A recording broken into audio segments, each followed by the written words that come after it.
Assalamu alaikum. Peace be unto you. We'd like to thank you for tuning in today, and we welcome you back for another edition brought to you by Muhammad's Temple United. Muhammad's Temple United is a collective body of believers and members of the Nation of Islam throughout the country who have joined together in a strong brotherhood and strong sisterhood to unite all of the temples across the country. As we're taught by the Honorable Elijah Muhammad, Islam is a unifying religion, and we are taking that into practice by coming together and doing something for ourselves to create heaven while we live right here on earth. We invite you all to join us in this beautiful unity of brotherhood and sisterhood. Whether you are a member of the Nation of Islam or you are new to Islam, we welcome you to come and join us as we come together and build something for ourselves. We ask that you join us every Sunday at 3 p.m. Central Standard Time to hear the teachings of Allah as taught by the Honorable Elijah Muhammad by one of our ministers throughout the country who will be rotating each week. So please try to be on time so you will not miss out on any of these powerful lectures. We also encourage you to tell a friend and family member to join us as well. It is important that all of our people get a chance to hear the truth so that they may make their decision. For those of you who would like to support Muhammad's Temple United and the work that we are doing to spread this truth throughout the country, please visit our Cash App at $Muhammad's Army.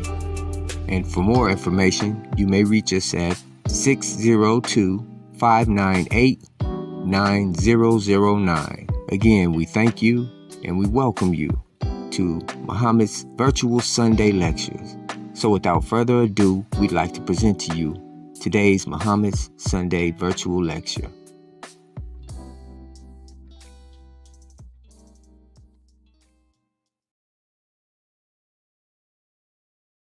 Assalamu alaikum. Peace be unto you.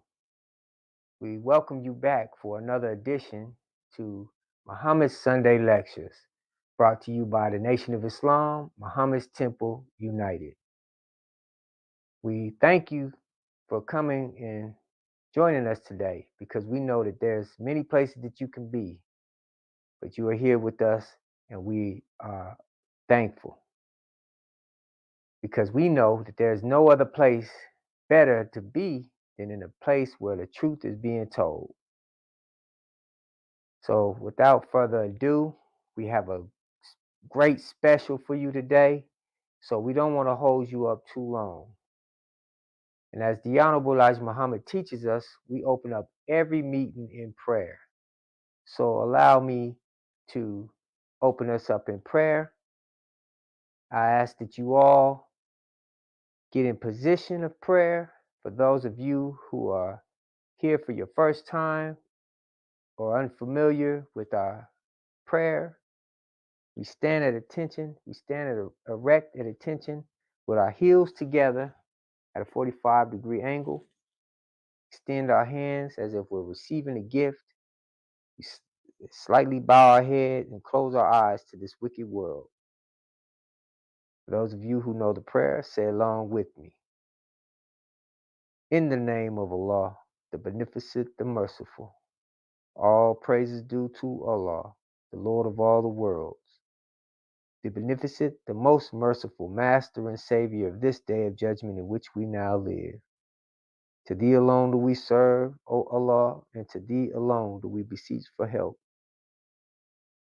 Guide us along the right path, the path of those upon whom Thou hast bestowed Thy favor, and not on the path of those upon whom Thy wrath is brought down, nor of those who have gone astray after they have heard Thy teachings. Ameen.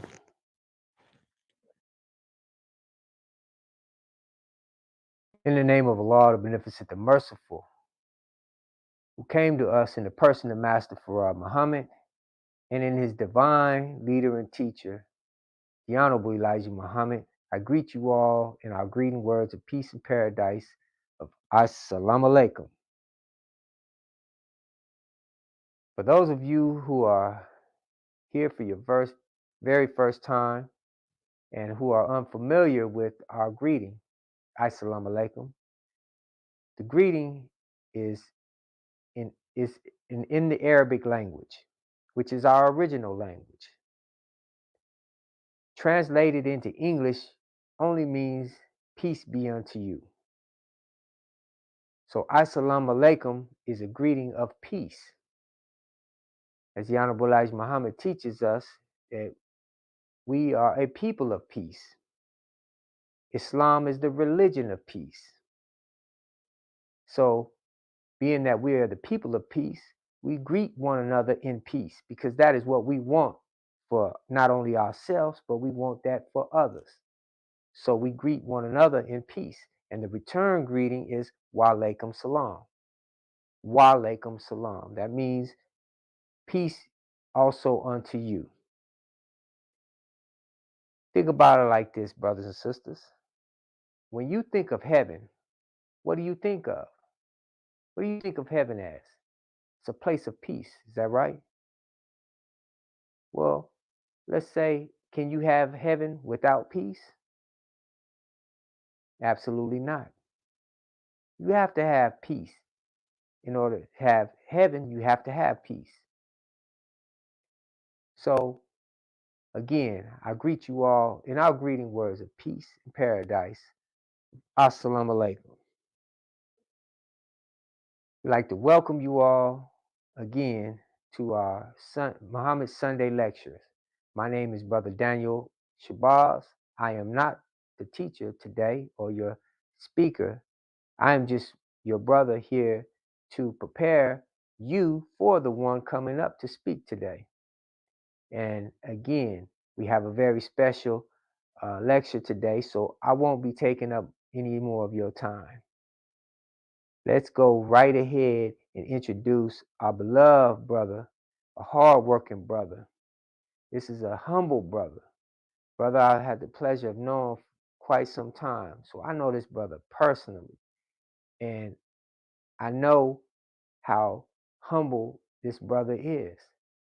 Very good brother. And when I say brother, I mean that. He is a true brother. And he's well respected from coast to coast. He's well respected in his community. He's a hard worker in his community, meaning he's active in his community. He is a father, a husband, and he has been in the teachings, or should I say the Nation of Islam, ever since the time of the messenger, the Honorable Elijah Muhammad. And so we are thankful to Allah that Allah has preserved this brother to still be among us with the knowledge and wisdom that he has. So without further ado, I bring to you our beloved brother minister, Abdul Haq Muhammad from Brooklyn, New York.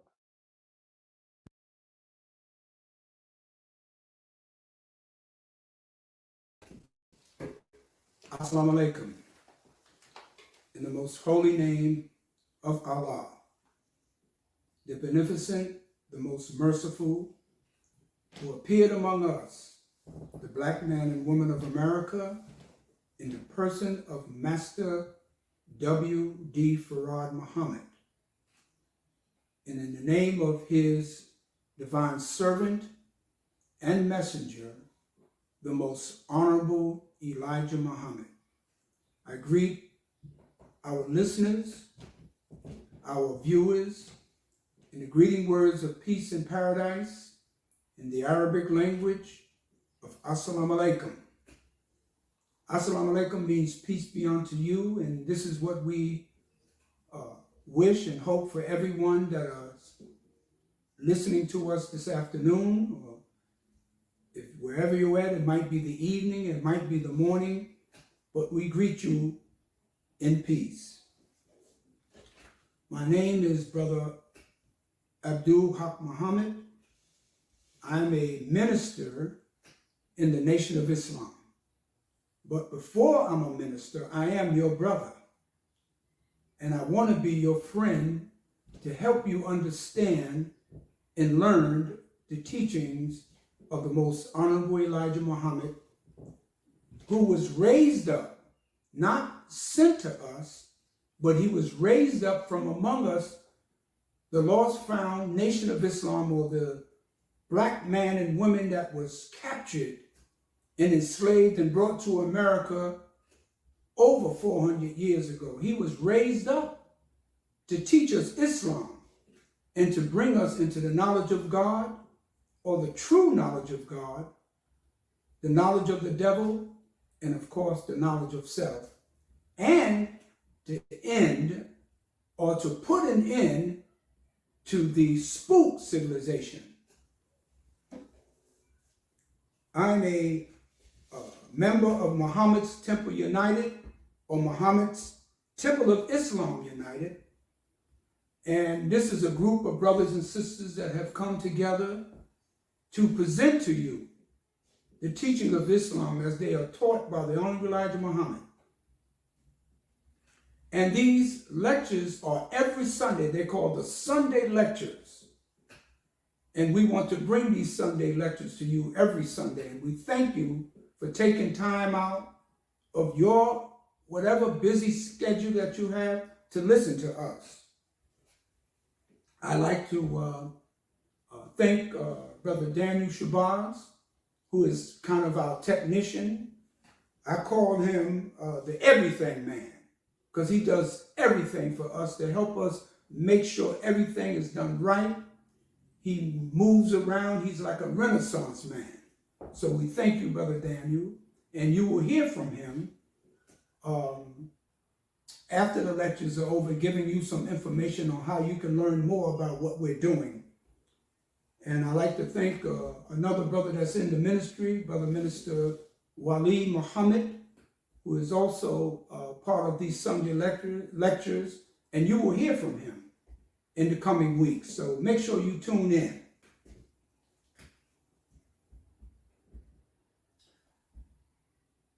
We have a very, very significant interview that was done by the Honorable Elijah Muhammad that we're going to let you hear.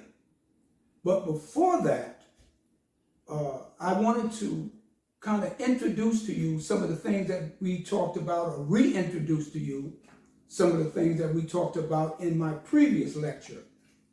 But we started off with the question, who is Elijah Muhammad? Where did he come from? What is his credentials? And as I said earlier, he was raised up by God, not by a spook, not by some spirit. He didn't have no strong dream or some kind of epiphany. But he said that he met face to face with God in Detroit, Michigan in 1931. Just like Moses met with God in a burning bush, Abraham said he sat down with him and talked to God. He called him Lord. Okay? Jesus said that he came from God. So men and women have been coming from God and meeting with God and raised up by God for many, many centuries and many, many years. So when Elijah Muhammad, or the Honorable Elijah Muhammad, said he met with God, don't think that's impossible, because God always meets with his servants. Where did he get his teachings from?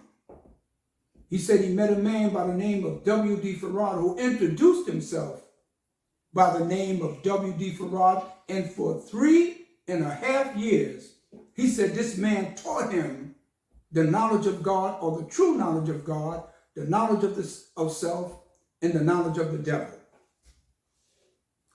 And we also talked about what continued to motivate the Honorable Elijah Muhammad, what motivated him, what energized him, because working with our people was a very hard job, and it continues to be one. But what motivated him was his love for us. And he said that love that he had for us was transmitted to him by Master Farad Muhammad, God in person. And he carried that love from the time that he started with his mission until its end.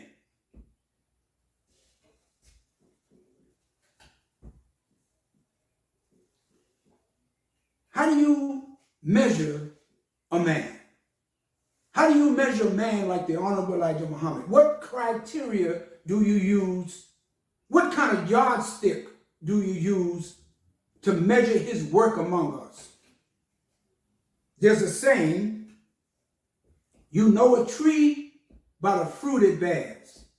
You know a man by his works. To best describe the Honorable Elijah Muhammad is to understand his mission. And he is, in description, a man like Moses. In fact, he is the modern day Moses among us.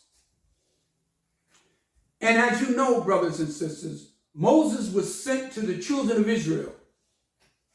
And when he was sent to them, he was sent to them to raise them up out of the degradation that they found themselves in.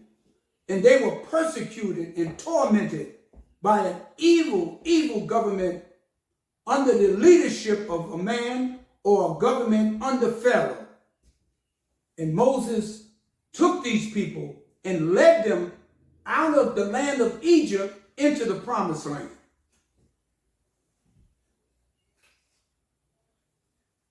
The Honorable Elijah Muhammad fits that description of a man like Moses. And Pharaoh taught the children of Israel as he tormented them. He taught them of a false God, a God of idols that they had to pray to. Likewise, the Honorable Elijah Muhammad came to us, black people, in America, who was worshiping God other than ourselves, who was worshiping God as a spirit in the sky. And the only time we believed that God would save us, we had to die and go to heaven. But the Honorable Elijah Muhammad said, if you follow me, if you listen to these teachings, I will show you how you can have heaven here on earth. The Honorable Elijah Muhammad, in the Bible, he is the Elijah in the Bible. The last book of the Old Testament is called Malachi, which means in Hebrew, my messenger.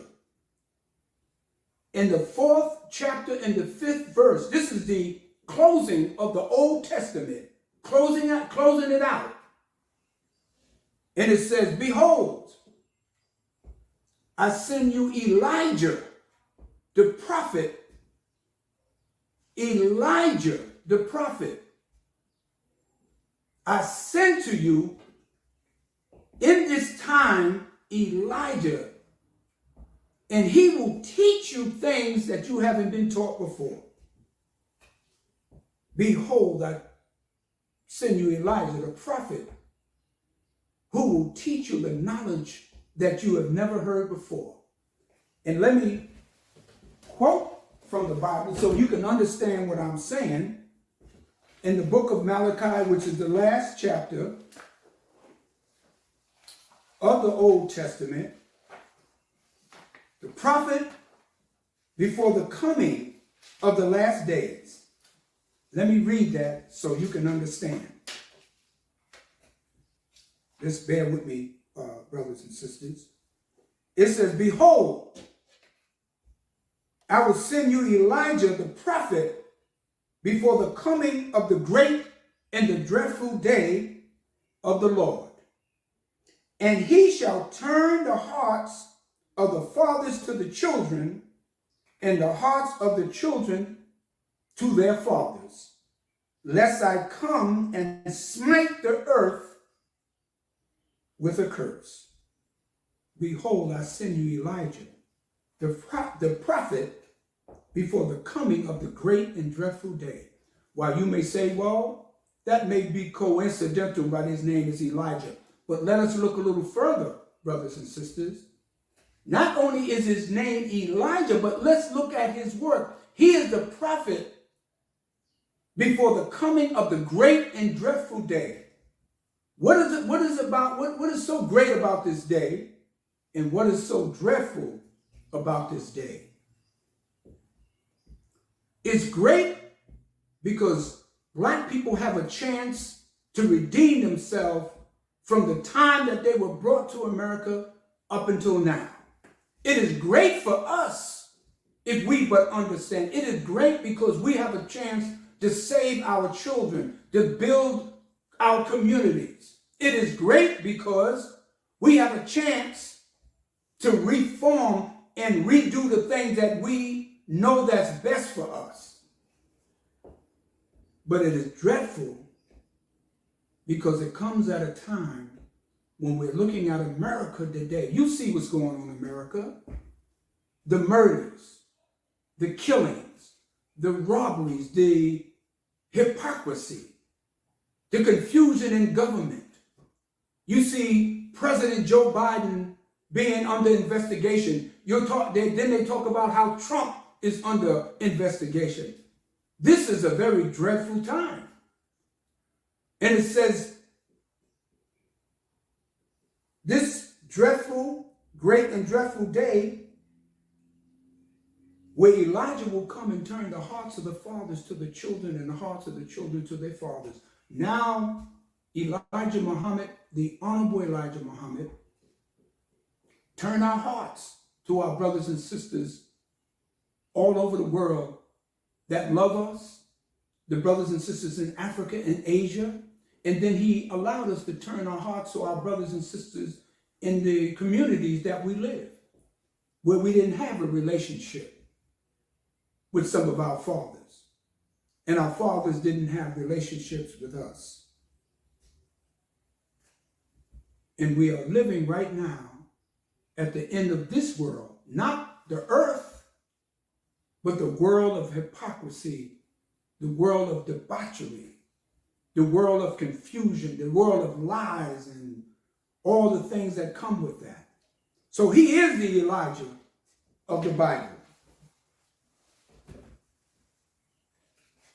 He is also the Muhammad of the Quran. You know, the Honorable Elijah Muhammad taught us, he said that when he met Master Farad Muhammad, he said he told him to read 104 books that can be found in the Congressional Library in Washington, D.C. And he told him, he said, many of these books that I'm telling you to read has to do with the history of the world. One of those books that was a part of the 104 books is called the Holy Quran. And he instructed the Honorable Elijah Muhammad to read the history of Moses. See, in the Bible, the first 4 books of the Bible are called the Book of Moses, or the books of Moses. Why is Moses so significant? And in the Holy Quran, the Honorable Elijah Muhammad told him to put emphasis, Master Farad Muhammad, instructed the Honorable Elijah Muhammad to read the history of Moses, because the history of Moses corresponds with the modern day experiences of black men and women of America. Like the children of Israel, we were in bondage. We were enslaved. And in the 28th chapter, in the 46th verse of the Holy Quran, let me read that. It says, the prophet like Moses, and Allah is speaking in the Holy Quran, saying that he will raise up a prophet like Moses. Not Prophet Muhammad, may peace be upon him, but a prophet like Moses. The Honorable Elijah Muhammad fits more the description of a prophet like Moses than Prophet Muhammad, peace be upon him. And I talked about that before. And it says that, and thou was not on the side of the mountain when we called, but mercy from thy Lord, thou mayest warn a people to whom no warner have come before, that they may be mindful. See, the emphasis here that I'm making is no warner has come as the Quran, as Allah is talking. I'm going to send you a prophet or a warner where no warner has come before, to a people who has never had a warner. The Israelites, the Jews had a warner. The Arabs had a warner that came among them. Lot came among the people of Sodom and Gomorrah. You had many prophets, both in the Bible and the Holy Quran, that had prophets that came among them, warners that came among them. But Allah is saying here, I will send you a warner to whom no warner has come before. That is us, brothers and sisters, the black men and women of America. We have never had no one to come among us. We had Marcus Garvey. We had Noble Drew Ali. Some of you say, well, we had Martin Luther King. But this warner that is coming is distinct. He's unique. This warner that is coming directly from God comes with a teaching that is not of this world. And that is the most honorable Elijah Muhammad. Just let me move on a little bit, brothers and sisters. You will see a film where the Honorable Elijah Muhammad is talking about his mission and his meeting with Master Farad Muhammad. See, a lot of you, as I've been saying in my previous lectures, that we don't know him. We don't know the Honorable Elijah Muhammad. They don't teach about him in school. He's not in your general textbooks. And when we're coming upon Black History Month, and I guarantee you, very, very few people will talk about this man. So we want to reintroduce to you, and we want to reintroduce to you the Honorable Elijah Muhammad, because he has been the most misunderstood and misrepresented black man in America. I was saying earlier about the Honorable Elijah Muhammad. How do you measure him? How do you distinguish if he's authentic? Is he genuine? You can tell the works of a man by what he has done and the results. Many of you know that he taught and trained many great men that came among us that you know about. Muhammad Ali, Malcolm X, Minister Farrakhan, Wallace Muhammad, Minister Abdul Rahman out of Atlanta, Georgia. You had many men. I was trained by some of those men.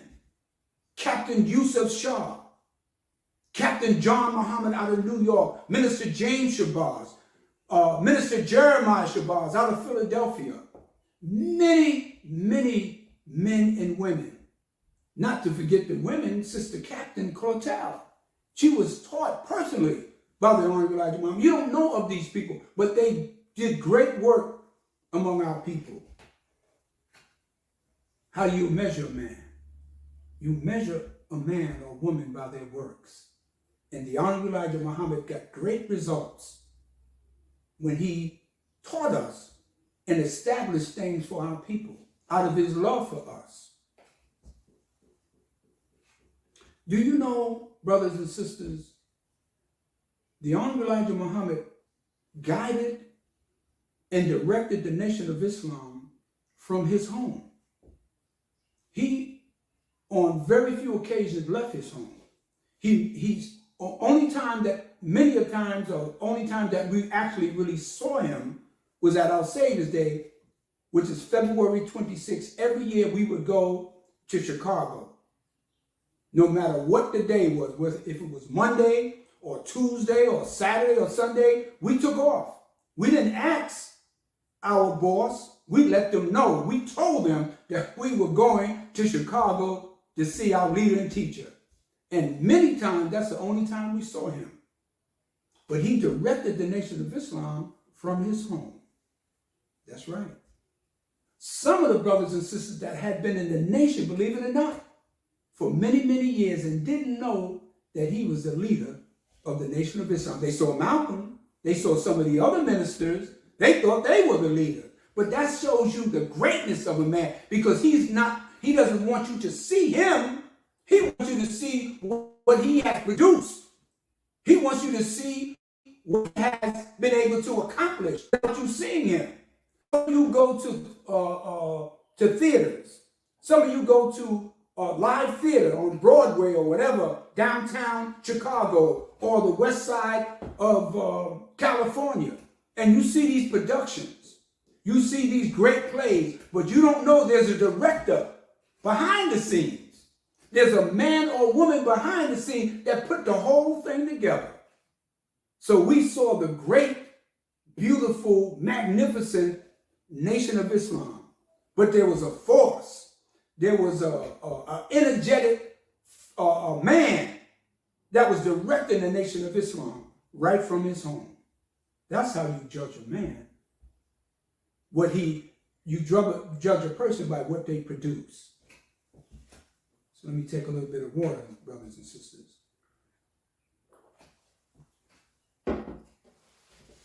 I hope everyone is all right so far. And just bear with me a few minutes. I'm just going to go over a few things, and I want you to listen. I want you to view this film of the Honorable Elijah Muhammad. He did, and the reason why I'm introducing this to you, because our children don't know him. They know more about SpongeBob SquarePants than they do a man like the Honorable Elijah Muhammad. That's right. They know about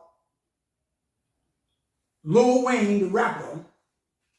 They know about all these other people, but they don't know about this man.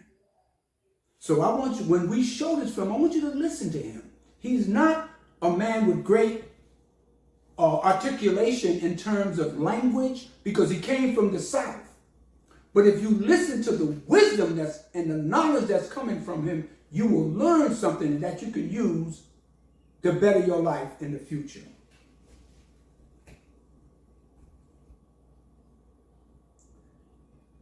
One of the things that he was able to do is literally reform thousands of black men and women and reform them from the level that they were at. They were dope fiends. They were criminals. They were abusers of their wife, abusers of their husband. They were not fit, as the Honorable Elijah Muhammad, to be a part of civilization. They were rejected and despised. And the Honorable Elijah Muhammad was able to reform them. Men and women took the drugs out of their arms, stopped snorting cocaine. They didn't have to go to a rehabilitation center. He reformed thousands. See, y'all praise Malcolm, but believe it or not, Malcolm was a thug. He was a criminal. He was a stick-up kid.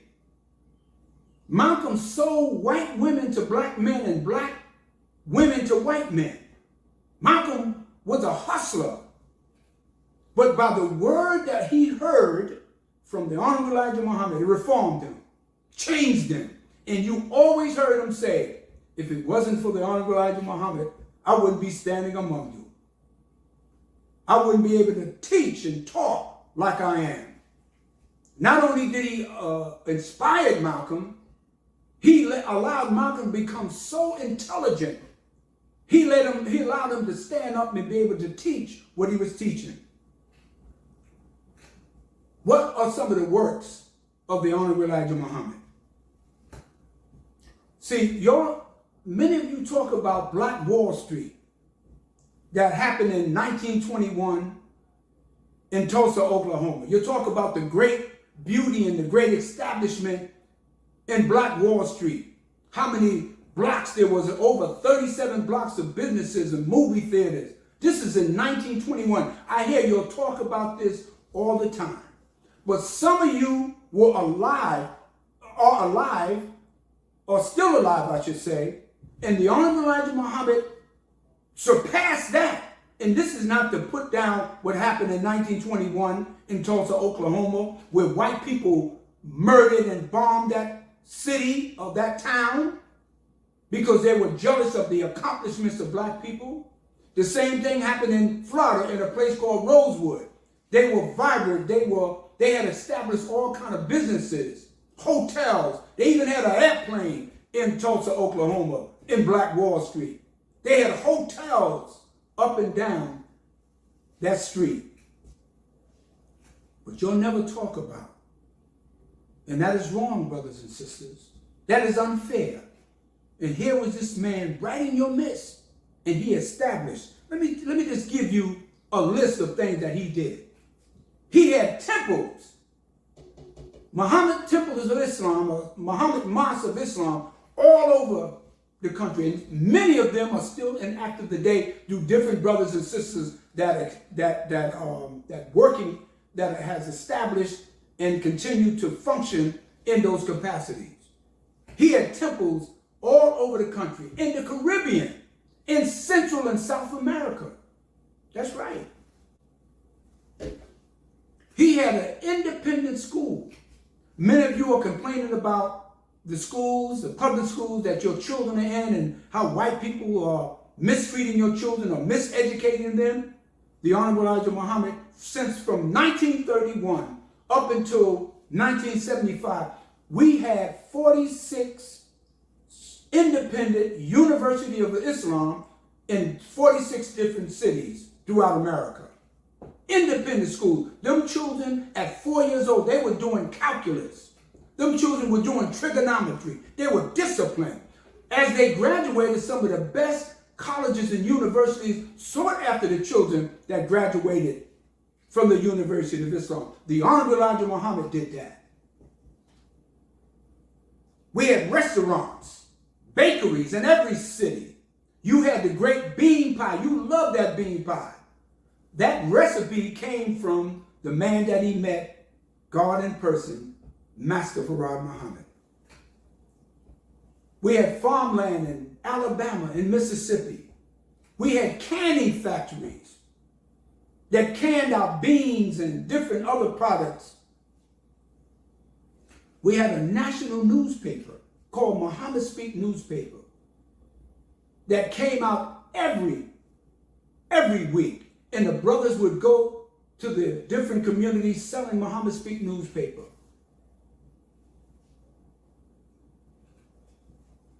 We had we imported fish from Peru, from Japan. We called it Whitey H&G, which means headed and gutted. It was it was only 59 cents a pound. The Honorable Elijah Muhammad guided us to do that. No one else in America, no black group were importing any fish at that time. Yes. We had a printing press. A printing press, $1 million or more printing press that the Honorable Elijah Muhammad purchased. We were printing all of our materials with that press.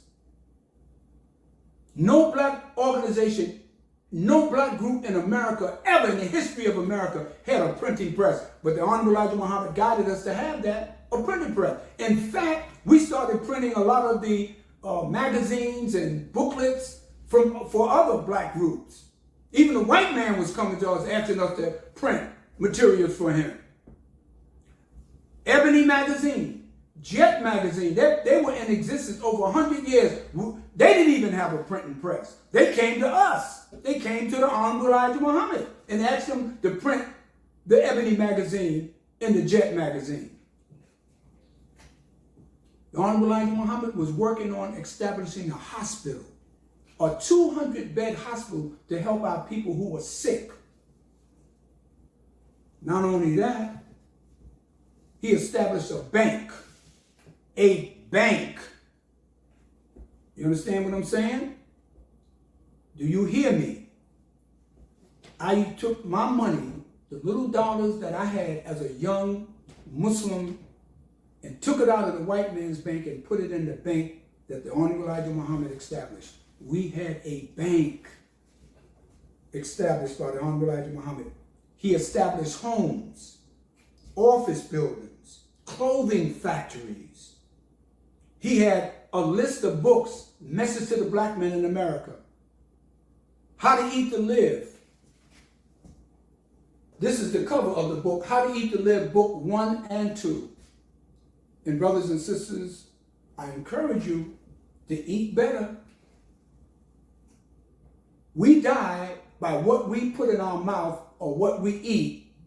But if you listen and read and study and adhere to the dietary laws of how to eat to live introduced by the Honorable Elijah Muhammad, you will live longer and you will live healthier.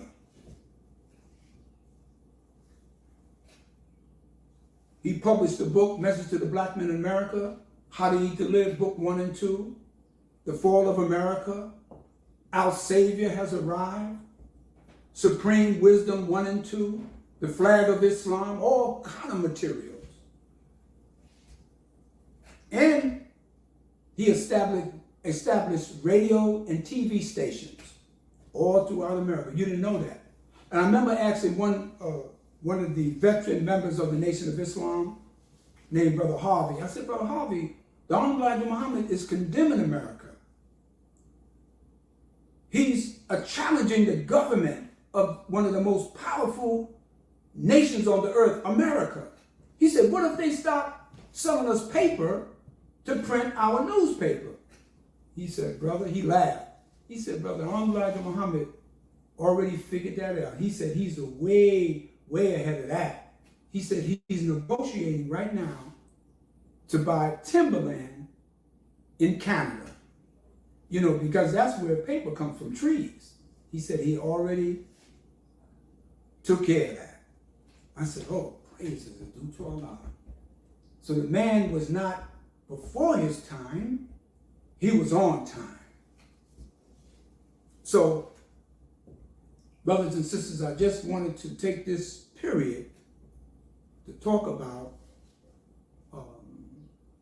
the Honorable Elijah Muhammad and his work among us. So you won't forget.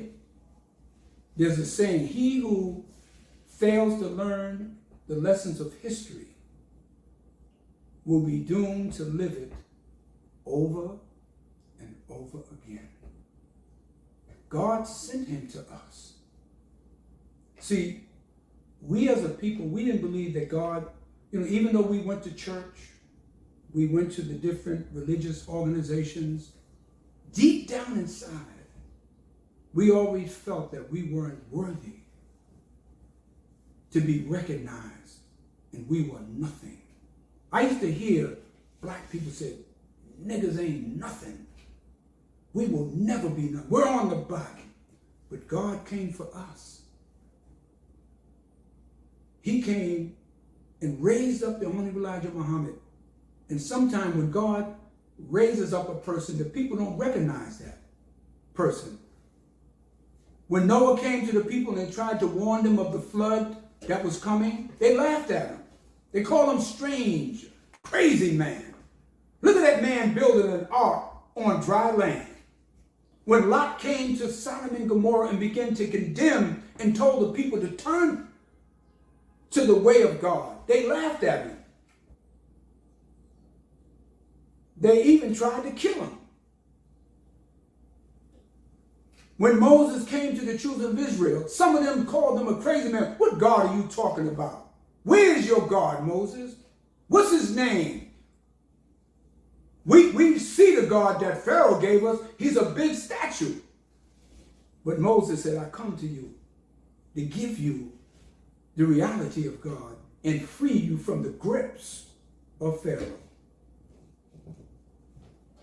Jesus also came in Jerusalem, in Palestine, and told the people that God had sent him to have a new teaching. And what did they do to Jesus? They called him crazy, called him a sorcerer. Even some of them, he said he was doing the works of the devil. And there were people that embraced him, but as soon as they put Jesus on the cross, nailed his hands and feet, those same people that he worked miracles, let the blind, allowed the blind to see, the deaf to hear. He healed the lepers, raised Lazarus from the dead.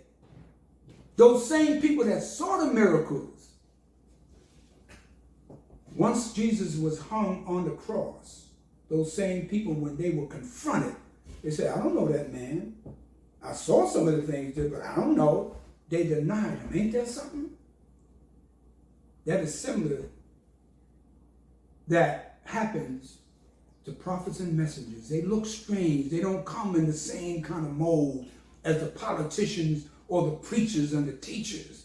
They come in a very different way. And the Honorable Elijah Muhammad was among us for 40 years. And we act like this man never existed. But I want you to hear from him this afternoon. So, Brother Daniel, as I close, Brother Daniel is going to put together the film and send it so you can see it and you listen to his words and embrace them and take notes. And brothers and sisters, I thank you as I close that I came to you in the name of Allah and his messenger, the Honorable Elijah Muhammad. This interview, which was one of the few interviews that he did, it was in 1964 in his home in Phoenix, Arizona. The title of the film is called The Messenger of Violet Drive. That's the street that the house sits on. You know, the Honorable Elijah Muhammad suffered from bronchial asthma. And there was times that he couldn't come out. There was times that he couldn't meet with his laborers or his public because he suffered from asthma, which is a shortness of breath. And there was times that many of us thought he was going to die during that period. But back in the late 50s, early 60s, he needed a home in Phoenix, Arizona. See, in Phoenix, in Arizona, the temperature or the climate is very dry. So you can manage your bronchial asthma or your asthma in that kind of climate. So he had asked Minister Basir Muhammad, who has since passed, one of his great ministers that I had the opportunity to sit with and work with. Minister Basir died a couple of years ago. He was close to 96 years old, had all of his teeth, skin was so smooth. Great man. He lived with the Honorable Elijah Muhammad for some time. But the Honorable Elijah Muhammad had wanted a home, and he said, Dear Holy Apostle, I'll find you a home. And there was a big band leader at that time by the name of Louis Jordan. He was a band leader. He came in the same mode as many of the band leaders that you know, Duke Ellington and the rest of those big band leaders, Count Basie and them. And he had a home in Phoenix, Arizona on Violet Drive, and Minister Basir went to him and made an offer. And I think Minister Basir told me at that time he wanted like $20,000 now. $20,000 in 1959 or 54 or 60, that was considered a lot of money. That would be considered about $100,000, the equivalent of $100,000.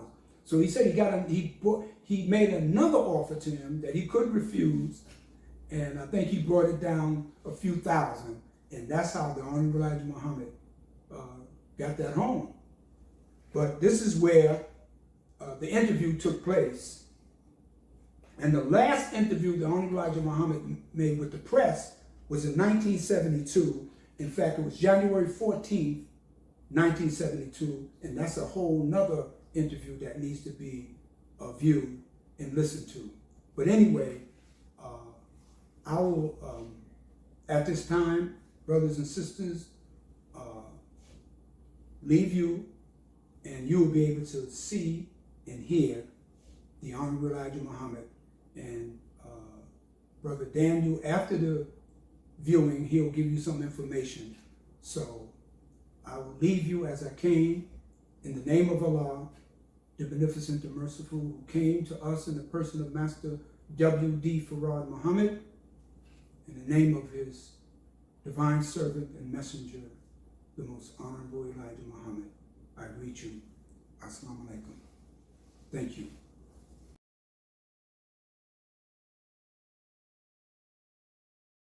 It's too much to talk about.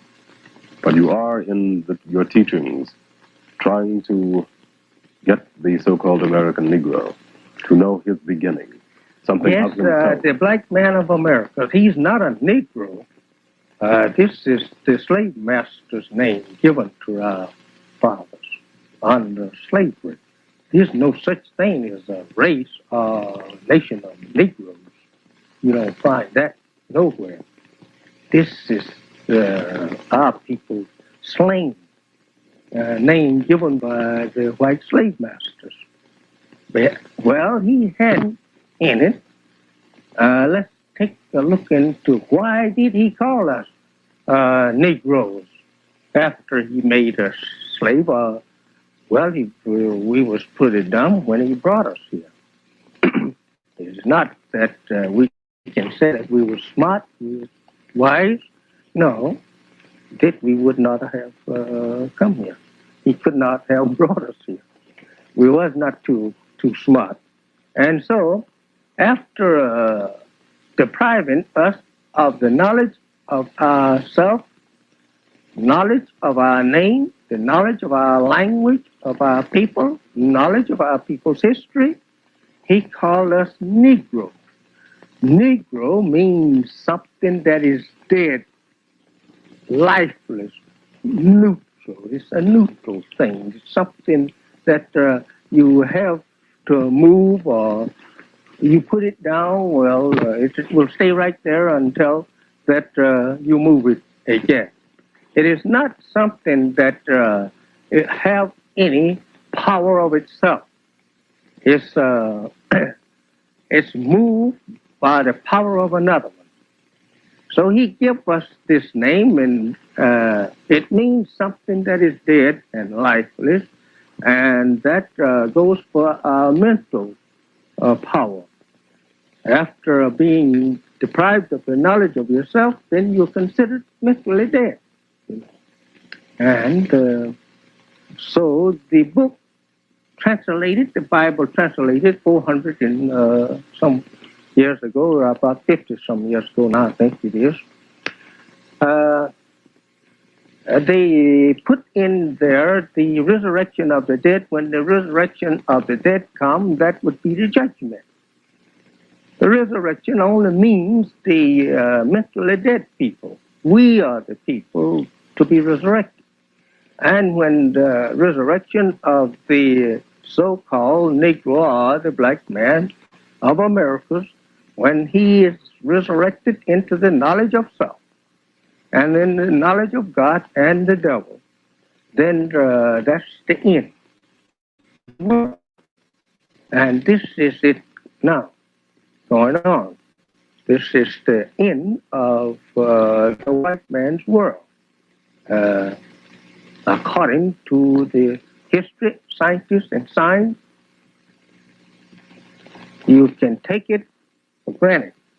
It is the end, and this must be done in order to not to give injustice to a person that have no knowledge of what it is all about. So before the God can destroy the world, he must give us a knowledge of why he is destroying it. And why are you killing me? He don't do things unjust. And so he always, according to the Holy Quran, he makes a people aware of why that he destroyed them or chastised them. You mentioned that the American Negro is being resurrected. Knowledge of himself, self-knowledge. Mr. Muhammad, how did you receive this self-knowledge? I received this knowledge that I'm teaching and that I'm putting my life against, that if you can prove it other than the truth, from God in the person of one Mr. Farad Muhammad. he used the name Farad Muhammad. When he first made himself known to me and others, he used just the Farad, Wallace Farad.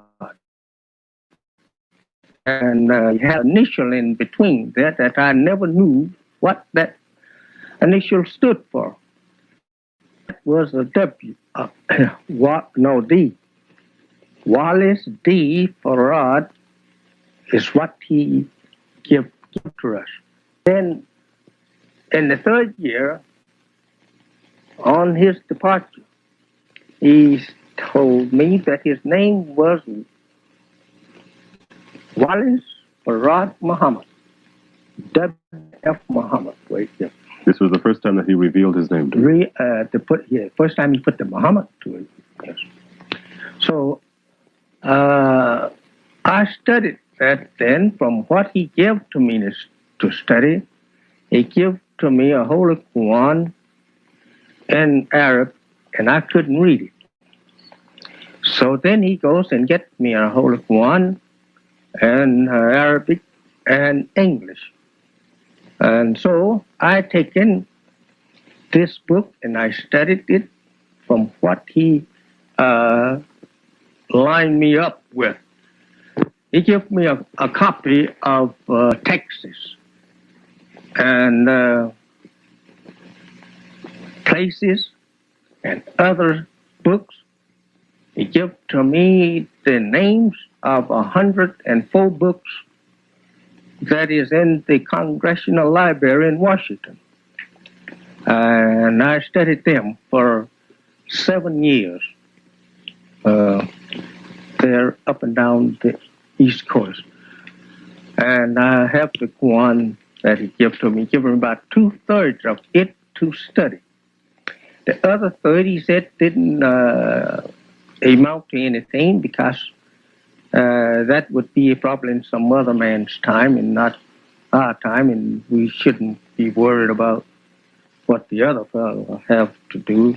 Let him worry over that.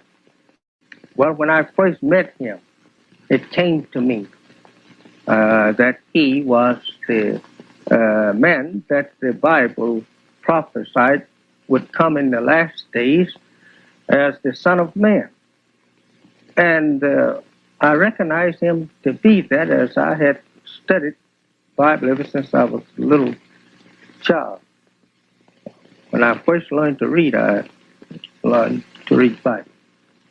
And I always thought that I would be a preacher, but not a preacher of Islam. I didn't know nothing about Islam. I thought I would be a preacher of the religion of my father.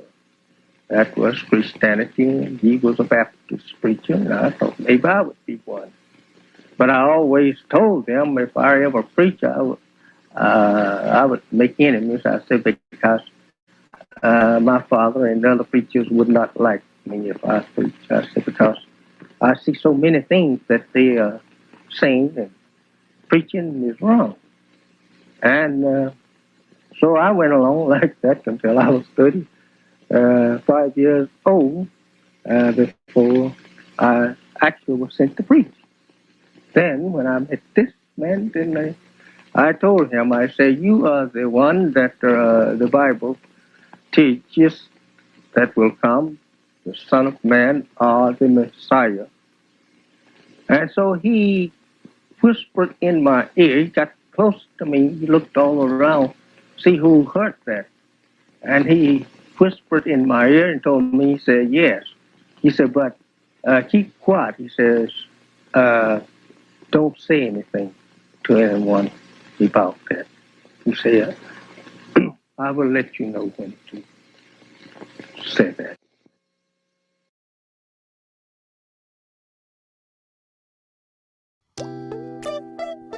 Assalamu alaikum. Peace be unto you. We'd like to thank you for tuning in today, and we welcome you back for another edition brought to you by Muhammad's Temple United. Muhammad's Temple United is a collective body of believers and members of the Nation of Islam throughout the country who have joined together in a strong brotherhood and strong sisterhood to unite all of the temples across the country. As we're taught by the Honorable Elijah Muhammad, Islam is a unifying religion, and we are taking that into practice by coming together and doing something for ourselves to create heaven while we live right here on earth. We invite you all to join us in this beautiful unity of brotherhood and sisterhood. Whether you are a member of the Nation of Islam or you are new to Islam, we welcome you to come and join us as we come together and build something for ourselves. We ask that you join us every Sunday at 3 p.m. Central Standard Time to hear the teachings of Allah as taught by the Honorable Elijah Muhammad by one of our ministers throughout the country who will be rotating each week. So please try to be on time so you will not miss out on any of these powerful lectures. We also encourage you to tell a friend and family member to join us as well. It is important that all of our people get a chance to hear the truth so that they may make their decision. For those of you who would like to support Muhammad's Temple United and the work that we are doing to spread this truth throughout the country, please visit our Cash App at $Muhammad's Army. And for more information, you may reach us at 602-598-9009. Again, we thank you and we welcome you to Muhammad's Virtual Sunday Lectures. So without further ado, we'd like to present to you today's Muhammad's Sunday Virtual Lecture.